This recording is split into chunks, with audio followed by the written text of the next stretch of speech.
The flame probe is a simple device that allows you to measure the electric potential in an electric field. I will firstly show some demonstrations of the flame probe in action before explaining how it works, how I constructed it, and some practical tips. Firstly, we'll look at a uniform electric field. So the plate on the right is connected to the positive terminal at about 5 kilovolts of this EHT power supply, and the left-hand plate is connected to the negative terminal and earthed.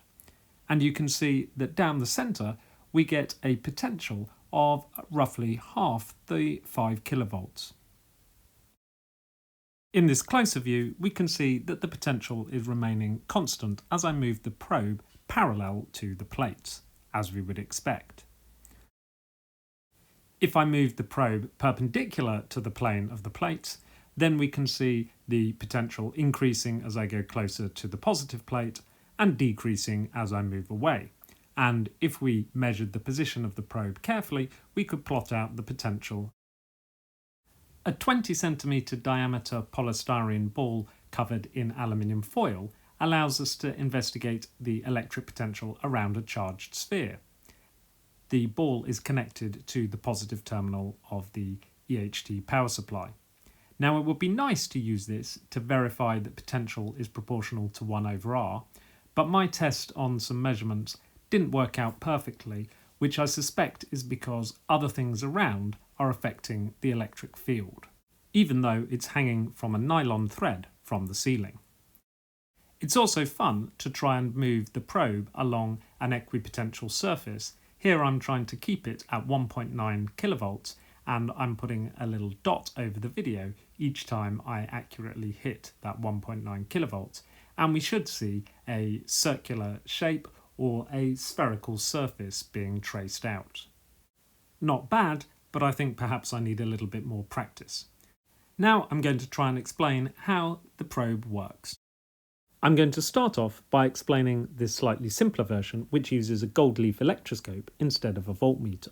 The tip of the flame probe is metal and it's held in an electric field, here between two parallel plates connected to an EHT power supply, and the tip is then connected via an insulated wire to a gold leaf electroscope, which can then measure the potential difference between the far end of the wire and earth.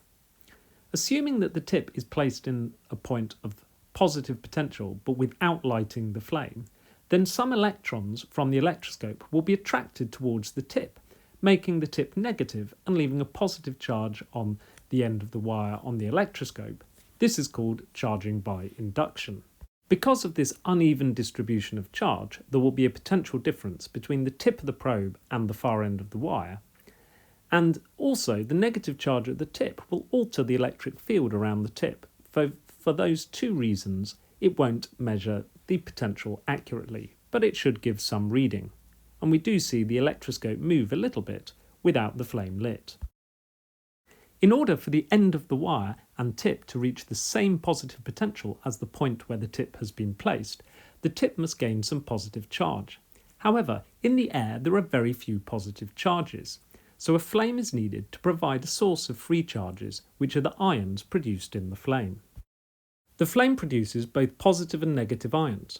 The negative ions are repelled and the positive ions are attracted to the tip. With the flame acting as the source of positive ions, the tip quickly gains the small positive charge needed to neutralise the negative charge of the electrons, and now the tip and the whole insulated wire reaches the same potential as the point where the tip has been placed. It's important to have a very high resistance between the flame probe tip and earth, otherwise the charge can flow away before the tip reaches the same potential as the point where it's been placed. Fortunately, the resistance between the centre and outside of the electroscope is sufficient, and now you can see the electroscope leaf moves significantly. If you calibrate the electroscope first by connecting it directly to the EHT, you could make this quantitative, but the electroscope moves very non-linearly, so that isn't terribly straightforward. If you are using a gold leaf electroscope, I recommend limiting the EHT to about 2000 volts. A multimeter can also be used to measure potential difference, but an ordinary multimeter doesn't have a sufficiently high resistance. Typically, they're around 10 megaohms. This can neatly be solved by putting a 10 gigaohm resistor in series to create a potential divider. Since the resistance of the multimeter is now approximately 1,000th of the total resistance, the multimeter will read 1,000th of the potential difference. So the multimeter's reading in volts is approximately the total potential difference in kilovolts. This can be seen clearly when I connect the voltmeter and 10 gigaohm resistor directly to the EHT. The multimeter is reading in volts, almost exactly the same as the EHT power supply is reading in kilovolts. Thank you to physics teacher David Thomas for suggesting this neat trick to me. And that's how the flame probe with the multimeter reading the potential was working at the start of the video. So how did I make the flame probe? Well, I used an old chemistry blowpipe, although you can use a hypodermic needle or a small piece of metal pipe. So the blowpipe had a tiny hole in the metal end, and I straightened it out, and then I soldered the wire, the insulated wire with the green insulation, on near the tip. And then to the plastic end of the blowpipe, I connected a bit of Bunsen burner tubing so that I could connect it to the gas tap. And then the wire, the tubing and the blowpipe I taped onto a plastic ruler so that it would be well insulated. A crocodile clip on the far end of the wire allows it to be easily connected into the circuit, and a Hoffman clamp on the far end of the Bunsen burner tube allows us to control the flow of gas to get a really small flame. It's likely that the gas will be coming out far too fast to light when you first turn it on, and you'll have to reduce the flow with the Hoffman clamp until you can light the flame and then reduce it to the smallest size you can. I should also point out that it's a good idea to have the multimeter and the 10 gigaohm resistor a long way from the electric field that you're trying to measure, but to make the video clear, I've put them next to it.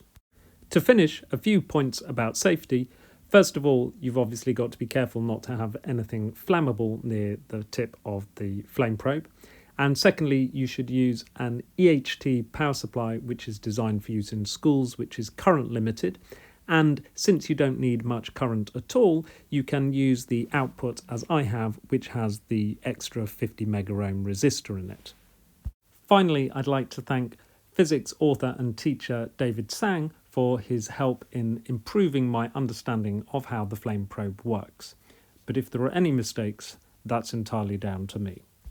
I hope you found the video interesting and that some physics teachers are inspired to use the flame probe next time they're teaching the electric fields topic.